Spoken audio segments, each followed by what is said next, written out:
শুরু হচ্ছে রেডিও চ্যানেলের বাংলা সংবাদ। প্রথমেই সংবাদ শিরোনাম।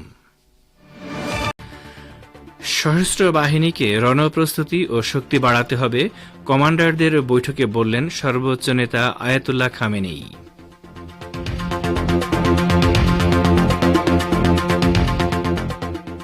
হিজবুল্লাহ ও ইসরায়েলের মধ্যে যুদ্ধবিরতির চুক্তি কার্যকর, চুক্তিকে স্বাগত জানিয়েছে ইরান, হুথি আন্দোলনের প্রশংসা।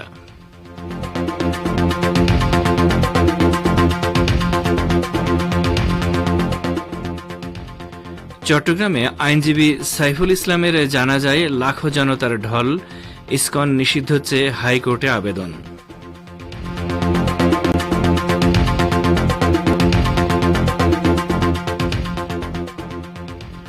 এবং চিন্ময় দাসের মুক্তির দাবিতে কলকাতায় বাংলাদেশ হাইকমিশন ঘেরাও করল বিজেপি, সীমান্তে ধর্নার হুমকি।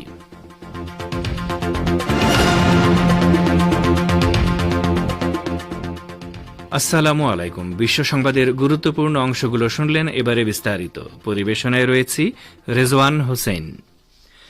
ইসলামী প্রজাতন্ত্র ইরানের সর্বোচ্চ নেতা আয়াতুল্লাহ উজমা খামেনেই বলেছেন, সশস্ত্র বাহিনীর সবচেয়ে গুরুত্বপূর্ণ দায়িত্ব হল রণপ্রস্তুতি ও রণশক্তি বৃদ্ধি করা। ইরানের নৌবাহিনীর বেশ কয়েকজন কমান্ডার ও কর্মকর্তা আজ সর্বোচ্চ নেতার সঙ্গে দেখা করতে গেলে তিনি এ আহ্বান জানান। সর্বোচ্চ নেতা বলেন, বর্তমান বিশ্বে নৌবাহিনী একটি গুরুত্বপূর্ণ শক্তি।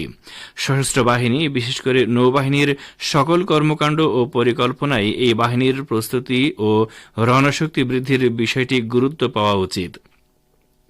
আয়াতুল্লাহ খামেনেই বলেন, রণশক্তি বাড়লে শত্রুরা আক্রমণ করা থেকে বিরত থাকে।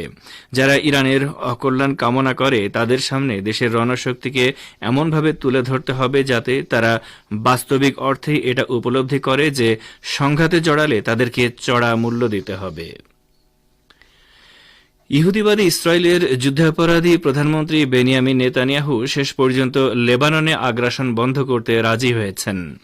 আমেরিকা ও ফ্রান্সের পক্ষ থেকে প্রস্তাবিত যুদ্ধবিরতি নিয়ে নিজের যুদ্ধকালীন মন্ত্রিসভায় আলোচনার পর মঙ্গলবার রাতে নিজের এই সিদ্ধান্তের কথা জানান নেতানিয়াহু।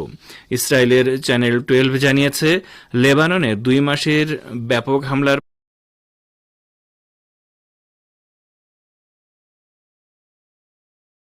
পর মন্ত্রিসভা আমেরিকা ও ফ্রান্স আজ যৌথভাবে যুদ্ধবিরতির কথা ঘোষণা করবে বলে মনে করা হচ্ছে। লেবাননের পার্লামেন্টেও আজ যুদ্ধবিরতির বিষয়টি নিয়ে আলোচনা হবে।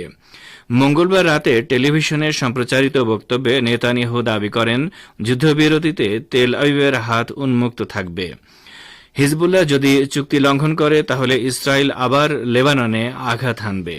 আন্তর্জাতিক ফৌজদারি আদালত থেকে যুদ্ধাপরাধী ঘোষিত নেতানিয়াহু বলেন, হিজবুল্লাহর সঙ্গে যুদ্ধবিরতির অর্থ হচ্ছে এখন আমরা ইরানি হুমকির দিকে মনোনিবেশ করতে পারব। লেবাননের ইসলামী প্রতিরোধ আন্দোলন হিজবুল্লাহ এবং ইহুদিবাদী ইসরায়েলের মধ্যে স্বাক্ষরিত যুদ্ধবিরতি চুক্তিকে স্বাগত জানিয়েছে ইসলামী প্রজাতন্ত্র ইরান। একই সাথে হিজবুল্লাহর প্রতি ইরানের সমর্থনের কথাও জানানো হয়েছে। যুদ্ধবিরতির চুক্তি এরই মধ্যে কার্যকর হয়েছে। ইরানের পররাষ্ট্র মন্ত্রণালয়ের মুখপাত্র ইসমাইল বাকাই আজ বলেন, তেহরান অনেক আগে থেকেই ফিলিস্তিনের অবরুদ্ধ গাজা উপত্যকা এবং লেবাননে ইহুদিবাদী ইসরায়েলের আগ্রাসন অবিলম্বে বন্ধ হওয়ার উপর জোর দিয়ে এসেছে। এই ব্যাপারে গত 14 মাস ধরে ইরান ব্যাপকভাবে কূটনৈতিক প্রচেষ্টা চালিয়েছে। ইসমাইল বাকাই আরও বলেন, আমেরিকা ও ইউরোপের কিছু দেশের পূর্ণাঙ্গ সমর্থন নিয়ে ইহুদিবাদী ইসরায়েল যুদ্ধকামী নীতি অনুসরণ করেছে এবং বর্বরতা চালিয়েছে। তার ফল হিসেবে ফিলিস্তিন এবং লেবাননে 60,000 মানুষ শহীদ এবং 1,20,000-এর বেশি মানুষ আহত হয়েছেন। এছাড়া উদ্বাস্ত হয়েছেন 35 লাখ মানুষ। ইসরায়েলি আগ্রাসনে গাজা ও লেবাননে ধ্বংস হয়েছে গুরুত্বপূর্ণ ও স্পর্শকাতর সব অবকাঠামো। ইরানি মুখপাত্র বলেন, যুদ্ধবিরতির পর এখন দখলদার অপরাধীদের ফাঁসি এবং শাস্তি নিশ্চিত করার দিকে বিশ্ববাসীকে মনোযোগ দিতে হবে। এদিকে যুদ্ধবিরতি চুক্তি কার্যকর হওয়ার পর যুদ্ধে হিজবুল্লাহর দৃঢ়তার ব্যাপক প্রশংসা করেছে আঞ্চলিক প্রতিরোধ সংগঠনগুলো। এই নিয়ে ইরাকের কাতাইব হিজবুল্লাহ এবং ইয়েমেনের আনসারুল্লাহ আন্দোলন আলাদা বিবৃতি দিয়েছে। কাতাইব হিজবুল্লাহ জোরালো ভাষায় বলেছে যুদ্ধবিরতির সিদ্ধান্ত সম্পূর্ণভাবে লেবাননের এবং এই যুদ্ধবিরতির কারণে আঞ্চলিক কোনো সংগঠন দুর্বল হবে না, বরং প্রতিরোধ অক্ষ আল্লাহর শত্রুদের বিরুদ্ধে লড়াইয়ে আরও শক্তিশালী হয়ে উঠবে। এদিকে হুথি আনসারুল্লাহ আন্দোলনের মুখপাত্র আব্দুস সালাম বলেছেন, ইসরায়েল শক্ত প্রতিরোধের মুখে না পড়লে যুদ্ধবিরতি মেনে নিত না। তিনি বলেন, বিশ্বাসঘাতক গুপ্ত হত্যার অপরাধের মুখেও হিজবুল্লাহ ভেঙে পড়েনি। ইসলামী প্রজাতন্ত্র ইরানের পররাষ্ট্রমন্ত্রী সৈয়দ আব্বাস আরাকচি বলেছেন, ফিলিস্তিনি ভূখণ্ডে ইহুদিবাদী ইসরায়েলের দখলদারিত্বের অবসান ছাড়া পশ্চিম এশিয়ায় শান্তি প্রতিষ্ঠা সম্ভব নয়। গতকাল পর্তুগালের ক্যাসকাইসে জাতিসংঘ জোটের সিভিলাইজেশন গ্লোবাল ফোরামের 10ম অধিবেশনে দেয়া বক্তৃতায় তিনি একথা বলেন। ফিলিস্তিনের অবরুদ্ধ গাজা উপত্যকায় যে মানবিক বিপর্যয় ঘটেছে তাতে আন্তর্জাতিক প্রতিষ্ঠানগুলোর নিষ্ক্রিয়তার কঠোর সমালোচনা করেন আব্বাস আরাকচি। তিনি বলেন, পশ্চিম এশিয়ায় শান্তি প্রতিষ্ঠার জন্য ইসরায়েলি দখলদারিত্বের অবসানের পাশাপাশি ফিলিস্তিনিদের ভাগ্য নির্ধারণের অধিকার বাস্তবায়ন অপরিহার্য। ইরানি পররাষ্ট্রমন্ত্রী আরও বলেন, গাজা উপত্যকায় ইহুদিবাদী ইসরায়েল ভয়াবহ আগ্রাসন ও অপরাধযোগ্য চালিয়ে আন্তর্জাতিক সম্প্রদায়কে মারাত্মক পরীক্ষার মুখে ফেলেছে। আন্তর্জাতিক আইন এবং মানবাধিকারের মারাত্মক লঙ্ঘনের মুখে জাতিসংঘ নিরাপত্তা পরিষদ, আন্তর্জাতিক বিচার আদালত ও আন্তর্জাতিক অপরাধ আদালতের মতো আন্তর্জাতিক সংস্থাগুলো দায়িত্ব পালনে চরমভাবে ব্যর্থ হয়েছে বলেও তিনি মন্তব্য করেন। ফিরে আসি বিশ্ব সংবাদে।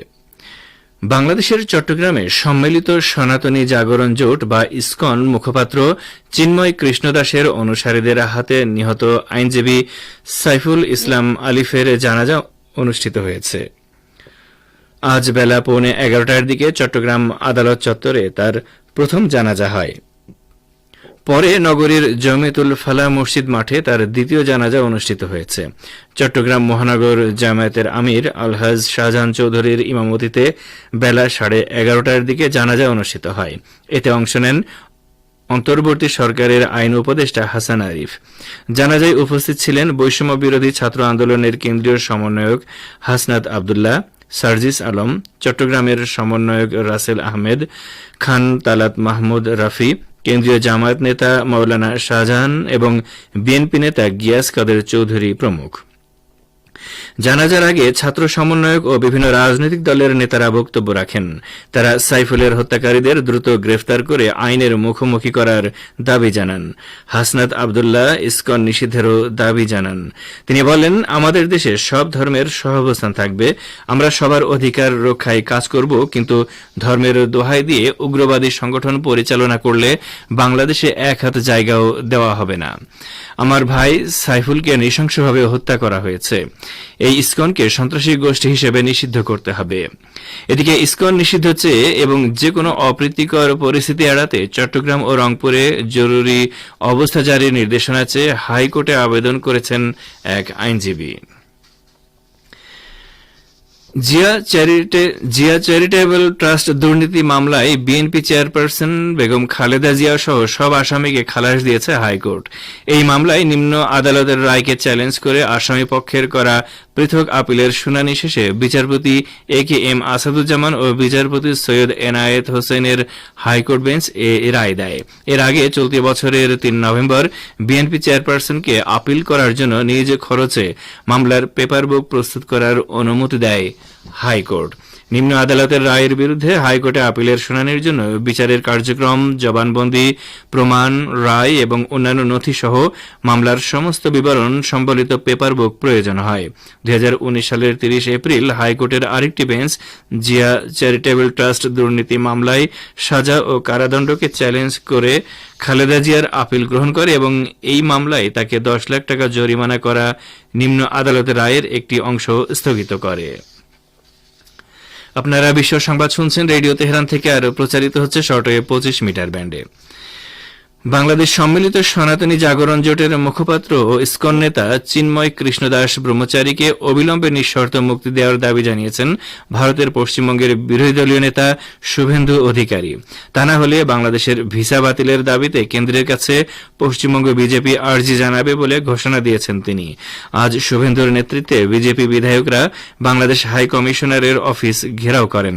সেখানে শুভেন্দু বলেন, এর আগেও বাংলাদেশের অনেক সরকারকে দেখেছি, তবে এই রকমের ভারত বিরোধী আচরণ, হিন্দুদের উপর নির্যাতন আগের কোন সরকারকে করতে দেখিনি।